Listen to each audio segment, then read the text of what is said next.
I think I'm exhausted. I just haven't slept in 24 hours, man. There you go. We had Foxconn, so I'm just on fumes, bro. So I don't even know where I was going with it. What was your question? And this, ladies and gentlemen, is the result of esports. 24/7, 7 days a week. My name is Jace Hall. I am a partner at Vision Venture. I am the acting CEO of Echo Fox. I am the acting CEO of Vision Entertainment, and I am the acting CEO and head custodian of Twin Galaxies. Let me tell you a story. Once upon a time, Jace Hall was running a film and television production company after he had just finished helping to build Warner Brothers Interactive Entertainment. And Jace Hall decided, as part of the film and television production, that there was this thing called Twin Galaxies that he wanted to get involved with too. And Twin Galaxies was this video game world record holder. And so Jace Hall was running a entertainment company and Twin Galaxies, and was asked to go speak on a panel at I think E3 many years ago. And Jace Hall runs into this person on a panel. His name is Rick Fox. I'm Rick Fox. I'm owner of Echo Fox. Jace Hall recognizes Rick Fox, not because Rick Fox plays sports, because Jace Hall never watched sports, because he plays video games, you see. But Jace Hall saw the TV series Oz, you know, and I was like, hey, that's Jackson Mayhew, the big basketball player that they threw naked into the cell. Long story short, he's competitive, I'm competitive, we start playing video games against each other. I try not to let my competitive fire get in the way of what we're doing here. That eventually leads Rick to wanting to own a League of Legends team. That eventually leads Rick to involving some of his friends. One of his friends, his name is Amit Rezada. I'm Amit Rezada, one of 4 partners at Vision Venture Partners. The first person I turned to advise me and has supported me. I've known him for 17 years. My business friend and partner, Amit Rezada, was the first person I asked. Truthfully, I had no clue what esport or esports were. I never played video games as a kid. I wasn't interested. Rick had just gone to Madison Square Gardens, came to my place in New York, and wanted to talk about it. All I wanted to talk about was his family and how his family was doing and how his kids were. They get together and they purchase a League of Legends team. And knowing that even though I had been a professional athlete, the thought of running an organization is slightly ludicrous considering I've never ran an organization before. He was going to get 2 points to help Gravity, or not Gravity, some Cloud9 or some team. And I talked to him and I was like, F those guys, let's just buy our own company and do it ourselves. And so Vision Venture Partners starts to form there.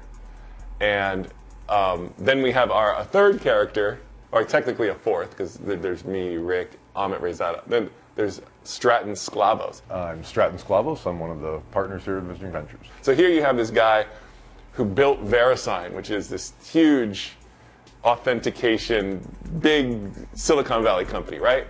He comes wandering down from the Bay Area to LA and thinking about what he wants to do, and he runs into our little group and he's like, this is amazing, I want to be involved in that. Well, I'd spent 30 years up in Silicon Valley with a bunch of startups. I'd done venture capital business for about 8 years after that, and had decided to move full-time down here to Los Angeles.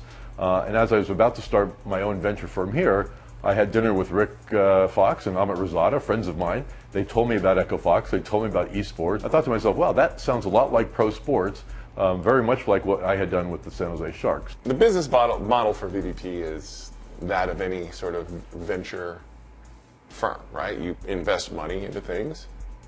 Hopefully those things grow and make money, and then you make money, right? So there's that.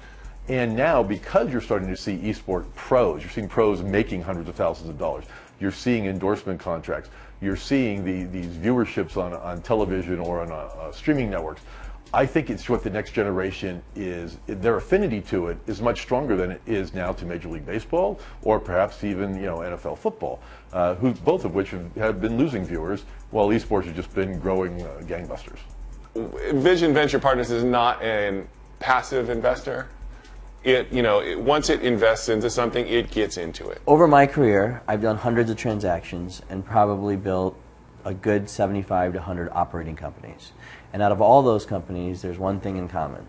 I don't like to have single point of failure. And owning one team would be a single point of failure. So spreading the risk and having multiple teams or owning the market on all the teams would be the best business plan for a team-oriented business. What I call esports 1.0, the first generation of esports, was really this notion of, well, let's own a team, let's get some players together, and let's compete for prize money. Well, if you look at any pro sport that's existed, whether the NFL, the NBA, the NHL, it's not about prize money, right? It's actually about doing endorsements. It's about doing broadcast rights, local TV contracts, national TV contracts, revenue sharing. Those drivers have to be there for something to be sustainable and durable. And they are coming here in esports, at least in our opinion they are. As we believe esports moves to 2.0, we want to be the leaders, because the view only changes for the lead dog. If you're hearing it in traditional sports, you better believe we're racing to do it in esports. Going completely vertical and controlling content and leagues and everything else would be the next play. And that's what we're trying to do. We're trying to go completely vertical and own the entire esports market. One of the things we've done aggressively over the last year here is expand from one team in League of Legends to now 10 teams playing in 12 different leagues, and from 7 players when Rick started to now 45 players. See, here's the big difference. In sports, you'd have, let's say, the brand, the Lakers, and they would be in just a basketball team. In esports, theoretically, the Lakers would be an overarching brand that has multiple different kinds of teams underneath it. So it would be like you had a basketball team and a football team and a hockey team, and they were all called the Lakers, but they're just in these different things. In esports, it's like that. So Echo Fox actually has multiple teams, League of Legends teams, Call of Duty, Team Gears of War, Vainglory on mobile, fighting fighters, from Street Fighter to Mortal Kombat to Injustice, all of which are Echo Fox players, all of which are underneath the Echo Fox team brand. Who is the Echo Fox player? It's the young man or woman who already knows they're a professional athlete.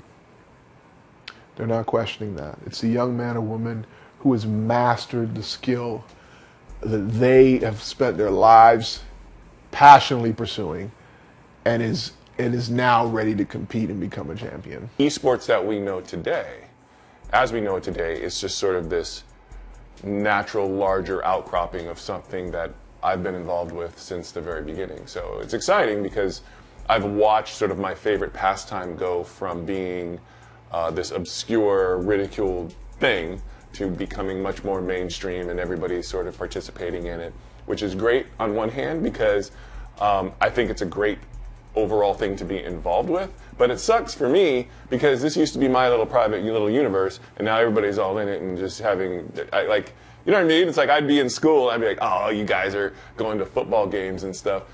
I'm going home and I'm gonna play Spy vs. Spy on the Commodore 64, and you don't even know how much fun that is. Now everybody knows how much fun that is. So I guess welcome, I guess.